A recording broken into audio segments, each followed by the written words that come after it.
Gospodine Đukanoviću, vi, vaš brat, vaša sestra, oni važe za ljude i vi važite za porodicu koja je sklona korupciji bila i koja je rezultirala sa tim da vi imate milijarde evra.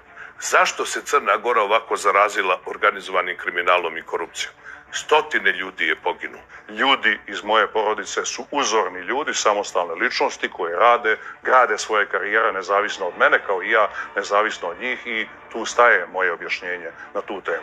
Nije normalno, nezavisno što vi niste u istom domaćinstvu, da vaš brat je vlasnik 265 stanova. Evo, kada se okrenete i pogledate ove zgrade, možete ih pobrojati koje je vlasništvo vašeg brata. A on nije otkrio internet. On nije imao neku posebnu ideju. Ne mislim čak da je i neki preradan čovjek da 24 sata se bavi nekim poslom. Nego je zloupotreba i upotreba svoga brata, upotreba vlasti Crne Gore da se dođe do tolikog enormnog bogatstva.